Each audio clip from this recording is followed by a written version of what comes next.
No es un año para grandes reformas desde el punto de partida que estamos hoy. Obviamente, si se puede aprobar la revisión quinquenal, ¿Lo harías? yo hoy no me lo pondría como prioritario, no creo que sea No te lo hubiese puesto como prioritario. Yo te iba a comentar, te Sí. decía antes, una experiencia que tuvimos el último año de nuestro gobierno, en el año 19, Sí. a través de Gamesa, contratamos un estudio de consultoría, hicimos una licitación internacional que se llamaba Hoja de Ruta para la Transformación del Sector Eléctrico. Lo iniciamos a principios del 19, hicimos una licitación internacional, ganó una consultora norteamericana muy reconocida que se llama NERA, que había intervenido en los 90. Ya casi es un mito ese informe. El informe NERA del 2019 es como si fuera el paper del Bitcoin. Y lo más interesante para mí, que hubo talleres, dentro del proceso hubo talleres con todas las asociaciones, generadores, transportistas, distribuidores, todas las partes interesadas, ¿no? Y hubo un informe.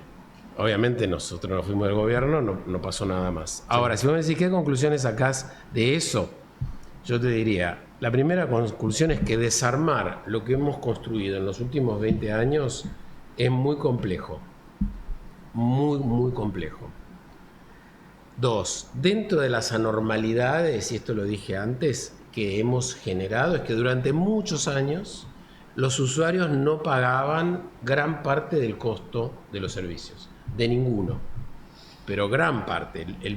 Los peores años, el Estado ha puesto 20.000 millones de dólares anuales en subsidios energéticos. Es un montón. Entonces, a partir de eso ya tenés una anormalidad que te inhibe de poder avanzar en otros cambios si querés tener un sistema en que el Estado tenga un rol menor y participe más el privado.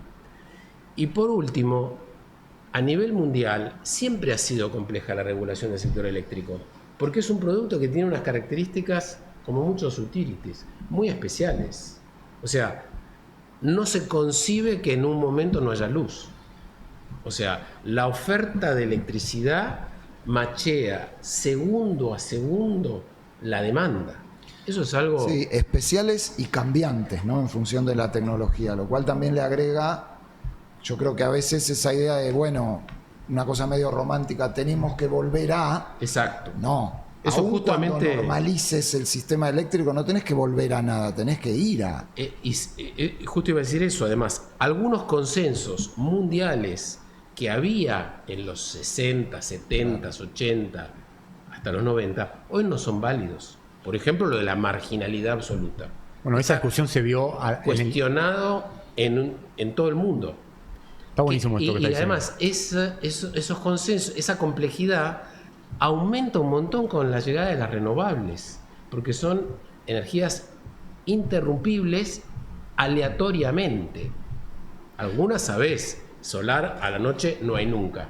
Ahora, viento, hay veces que hay más en invierno, más en verano, y hay veces que un día en particular está nublado o no hay viento y debía haber, y es un problema, como pasa hoy en Europa, que es el más avanzado de eso. Eso te genera una inestabilidad en el sistema enorme, que lo hace, que la regulación la hace más compleja todavía. Entonces, yo digo, frente a esto y la situación que describía Nico de nuestra precariedad macroeconómica, institucional, política, hoy no es el momento para encararlo. El año pasado se hizo una corrección enorme.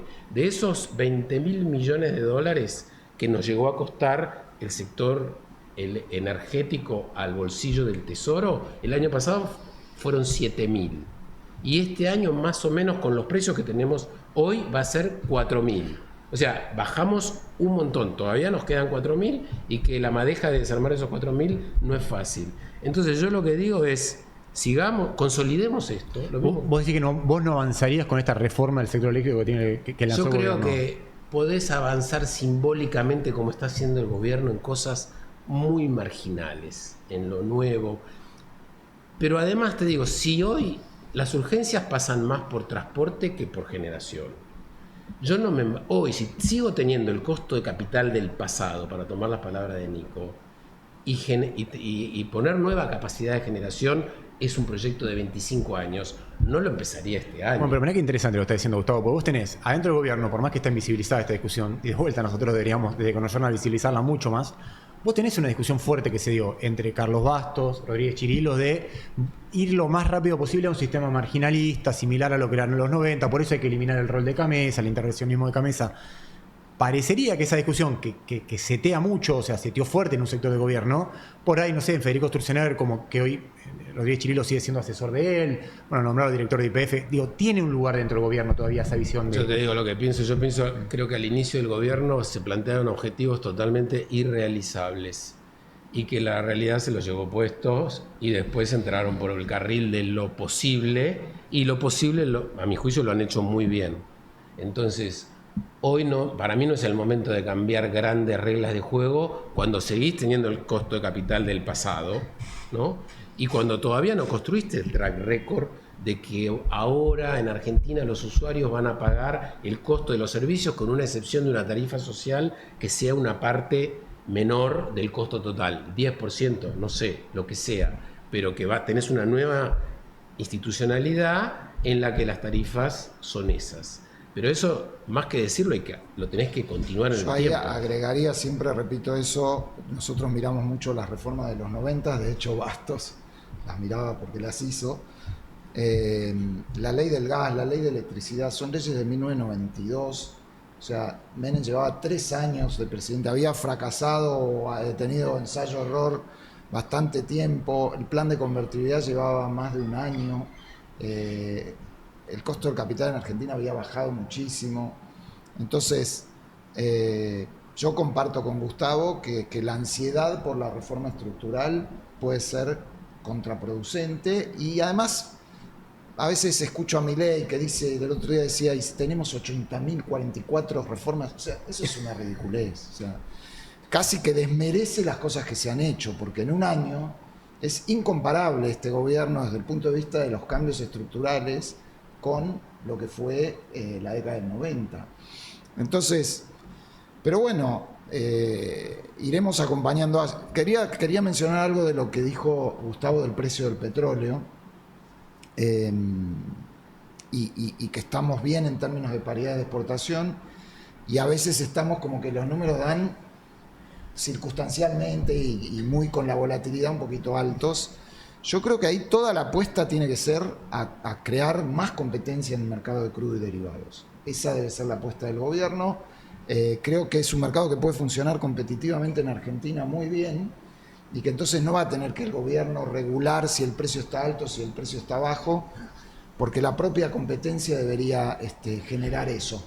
Y en ese sentido, un tema que creo que habría que mirar es el market share de YPF. En principio los de YPF van a decir, esto se quiere meter con nosotros, pero el market share de YPF en el downstream es muy grande. Y eso ha generado la tentación histórica de que todo gobierno finalmente use a YPF, también, y no me parece mal el año pasado, sí, como la herramienta, llamémosle sutilmente, de guía de precios en el downstream. Para mí, un gran logro de la Argentina va a ser cuando eso se termine, pero se termine fácticamente, no solo porque tenés un gobierno que no cae en esa tentación, sino porque YPF, que va a ser una gran compañía, porque no puede hacerlo. No lo puede hacer, porque hay más competencia, porque tiene, no sé, el 20-25% del market share y hay otros jugadores, y hay jugadores que son traders que traen combustible de afuera. Creo que eso sería, no sé si, no es un objetivo de YPF, es un objetivo de política pública, de defensa de la competencia, no digo para hacerlo ahora, sería contradictorio con lo que decía. No, igual está pero buenísimo. Es un tema de discusión ese, porque no es normal que YPF tenga arriba del 50%.